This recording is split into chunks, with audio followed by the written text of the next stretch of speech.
What's up, ladies? Welcome to Button Those Jeans again. I am Rose Stein, and I am super excited to bring to you today a very important topic. When we are talking about those of us that have struggled for a long time, I'm talking decades, with body image and weight issues and on a diet and off a diet and all of that that goes along with that, that inner dialogue, the way in which we perceive ourselves as it begins to really take a kind of a negative tone inside. We'll call it the inner critic. And so today, ladies, we're going to be talking about how to take back control of that, how to silence that inner critic. And I'm going to give you 3 steps today. So I would strongly encourage that maybe you take some time to watch this over and over and over again, or maybe you want to just take some notes. Either way, I really want you to take a few minutes right now to give yourself this time, this place, this space to really dive into what is going on here with the inner critic and how can we silence that negative chitter chatter. I don't remember who it was. I think it was my mom used to call it the itty bitty shitty committee. So first step, number 1 is always going to be awareness. I know that that seems simple and obvious, or it might seem annoying. Like, obviously you're here, so you're aware that there is something going on. You're aware of a problem. And having some awareness is really a beautiful thing, because you can't really focus on anything and make any changes and see it differently if you are not actually seeing it. And you know what? We all know somebody in our life who just is not able to see their own flaws, right? You're looking at them like, right there, buddy, and they're just totally oblivious to it. So actually having a little bit of awareness can really be a beautiful, beautiful thing. This is the question that I want you to ask when you begin to notice that itty bitty shitty committee kind of taking charge inside of there, being critical of what you're doing and how you're doing it, and what are other people going to think, and what are you going to think, and how does it feel, and what are they going to say, and how does it look, and you want to do this and you don't want to do that, and all of this kind of like anxiety, chitter chatter going on. Ponder this for a moment. Who is the one giving the criticism, and whom is the one receiving the criticism? Now, it's really easy to just kind of get it all mixed up in our head and go, oh yeah, that's me. But me talking to who? Who's the receiver of it? So this really begs the question of being able to intentionally and consciously untangle that which is happening inside of the mind and really give it some space to kind of call out that there's maybe a little bit of a separation here. Now, this is actually a positive disassociation, right? So we've kind of placed things together that maybe don't belong together, and it can be really powerfully therapeutic to take some time to untangle that and begin to realize that there is a you that is centered and calm and focused and compassionate, connected. There is also these parts of ourselves that develop over time in our life experience, typically as a means of protection. We'll get to that point in a few more minutes. So this is the first, this is the first step, is awareness. Being aware of the critical itty bitty shitty committee that's going on, and taking a step back and saying, excuse me, like, who exactly is talking and who are you talking to? And really claiming and owning that who you actually are is centered, calm, connected, and focused. Okay, so the next step there is we're going to use the Force. So cool, right? So just like in Star Wars, when we use the Force within us to bring out that positive side of yourself as well, right? Now, there's always a positive side to all things, even the parts of ourselves that maybe seem like the worst, right? Those parts that we just want to leave behind us for good. It's like, no, you've brought me pain and suffering, the part of me that binges and eats too much and is all critical, like, go away, leave me alone. Just the part that craves the sugar, the part that can't stop eating, the part that is judgmental. Like, I just want you to go away, leave me alone, and never come back. We want to just like brush it under the rug and hide it and lock it away and say no. Well, just like if we were going to go to a party and we're trying to convince ourselves that we're not going to eat the cake, the more that we focus on trying to shove out and push away and not think of something, the stronger and the louder and the more aggressive it becomes. We all know this one probably way too much. Now, we can do one of two things. We can either get a lobotomy, right? Or we can learn to use the force. So bring in, so with that awareness, that acknowledgement, that acceptance, we're using the force with it because we know this is a very powerful force. That critical little itty bitty shitty committee has had us doing things in our life or not doing things, right, that we wanted to do, or doing things that we maybe didn't want to do. It is powerful. It is strong. It is vibrant and alive. What if we could use that for our advantage? Do you see what I'm saying here? A lot of us talk about, people come to me all the time, ladies, I need more willpower. I need more motivation. I need more energy. You got the willpower. You got the motivation. You got the energy. It's just focused in a direction that is bringing you harm, right? You're motivated to sit on the couch and watch TV. I'm not making judgments. I'm making a point here, right? We're motivated to go to the store and get more food, even though we don't don't want to do it, right? We have willpower. Anything that you do is your power of your own will. Every time you get up in the morning, every decision that you make is the power of your own will. Right? So we have willpower, we have motivation, we have energy to do certain things. So if we were to use the force within us to acknowledge the brilliance and the vibrancy of the power that is already within us and use it for our good instead of trying to shove it away and shove it in a closet and shut it up and just leave it alone, beginning to realize as we use the force that everything, every single part of us has a positive underlying intention. Now, typically, if we really get down into what the positive underlying intention is, it's typically to keep us safe, right? It's to keep us from being vulnerable or hurt or afraid or disappointed, right? How many times have we quit doing something, whatever it was? We'll just stick with a diet right now, because obviously we're in a group here where we're talking about buttoning our jeans again and what it means to have the kind of peace of mind and freedom around food and being comfortable and confident in our body.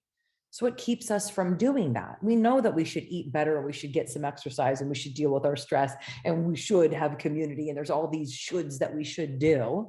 And we know that it will help. And yet there's this resistance, there's this fight going on. What is it that is the positive underlying intention to quitting? Well, there's a few reasons. One, it's an incredible sense of relief, right? You ever been on a diet for a little while and then you eat like something that's not really on the diet and it's like, oh yeah, it's kind of got away with something, right? It was like, oh man, it was all this pressure and all of this intensity, like trying to be good and trying to do the right thing. And now I don't give a crap. It's on, I'm gonna eat whatever I want, right? There's an incredible sense of relief in that.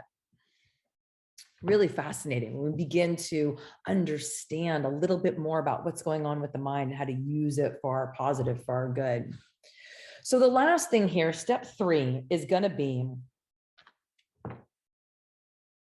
hug her, right? Realize that all parts of ourself are parts of ourself.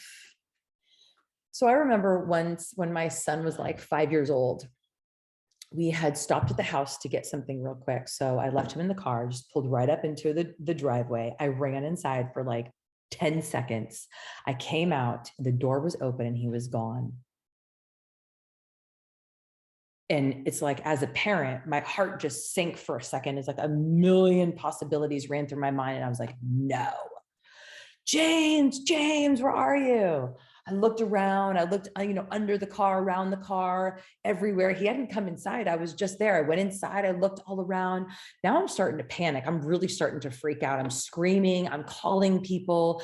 I got the neighbors are all coming out. The neighbors are all looking for him. I got people in cars driving around. I mean, the minutes are going by and I'm losing my mind. Like, what happened? Did somebody come by and like just grab him out of the car? Did he get out and run away? Like, what is even happening? I was just completely freaked out. My heart is racing. I'm just awful. About 20 minutes later, as we're all freaking out and I'm like about to call the police, right? He just comes walking around from some side corner thing and is like, oh, hey, mom. Yeah, I ran away because you didn't give me the orange juice that I wanted. What? It was incredible. The fear and the anger, and that I wanted him to understand how bad he had made me feel. And I wanted him to never do it again. And this like incredible fear, anger, rage came out. And I was just going towards him. And right as I was going towards him to like shake him and scream at him and like tell him how awful this was, I looked to the side and there was one of my good friends and neighbors. And I just looked at her and I'm like, what do I do? Like, I was just overwhelmed with emotion and terror and gratitude that he was alive, obviously, but just still anxiety. And she just looked at me and she said, just hug him. Just hug him and love him and tell him how scared you were. And I was so grateful. That woman changed my life right there, because that moment, so I walked over there and I hugged him. And I told him how scared he made me. And I asked him to please never do that again. Now, most of us when we were kids did something like that. And the response that we got wasn't a hug, right? And it wasn't a verbal, like, just conversation and description about how that made that person feel and to please never do that again. Right? I was met with rage when I did something wrong when I was a kid. It was either nothing or it was rage, right? And most of us were met with that because the initial response to fear is anger. And when you're a parent, there's a lot of fear that comes in being a parent. And so a lot of us learned to react to ourselves when we're afraid with anger. And anytime we're trying to make a change and do something different, it's freaking scary.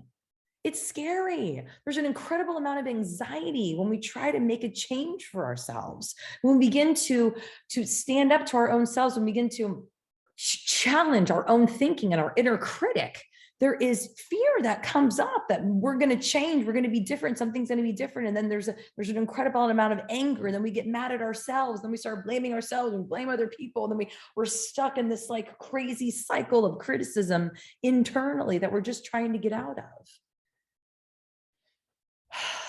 And really, that little girl in there who's just trying to survive, just trying to protect herself and live, right? That's really what the criticism is about.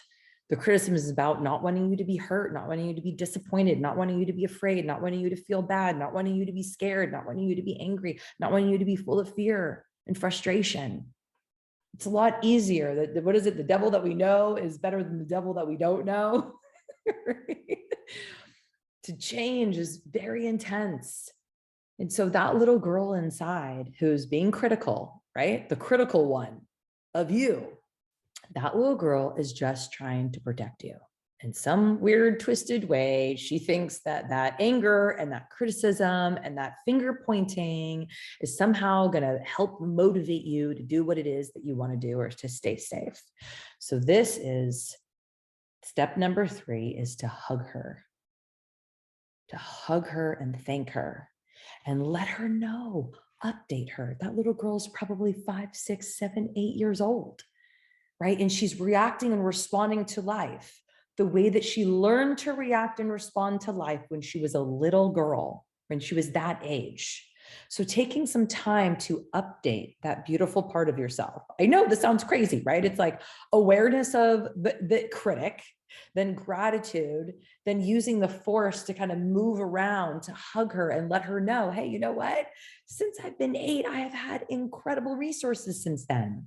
I've read incredible books. I've met incredible people. I've accomplished a lot of things. I've moved through a lot of things that were really scary. I have resources. I have been successful in so many different ways. Oftentimes, when we're being critical about ourselves, especially about our bodies and who we are and what our value and our self-worth is, and our relationship with food, because that's how we like care for this body and this like weird food environment that we live in where the food is toxic. It's like a lot happening. It's a lot happening. And it's really easy to get super judgmental of ourselves and to forget all the things that we've done really well, all of the resources that we actually have. Right? I mean, the reality is that you've gotten through 100% of your hard times. All those times you didn't think that you could make it, you're still here. So you are a winner. My son was asking me about, men and women and the egg and the sperm and all of that stuff. And he was like, and how many sperm are there? And I was like, a lot, man, like a lot. Listen, you were the fastest swimmer of millions. And that's the truth. You were born a winner by the time you got here. You were the fastest swimmer. And you still are here. You're still being able to get through all of the tough times. Okay, so step number 1 is awareness. Step number 2 is using the force, right? Going with the flow, acknowledging that it is okay and that there's a positive underlying intention to even the criticism. And then, of course, step number 3 is hug that little girl, let her know all of the resources that you've learned since then. You're totally capable and you can do scary things. All right. Silencing the inner critic. This is powerful stuff, ladies. I'm so proud of you. I love you so much, and I'll see you next week.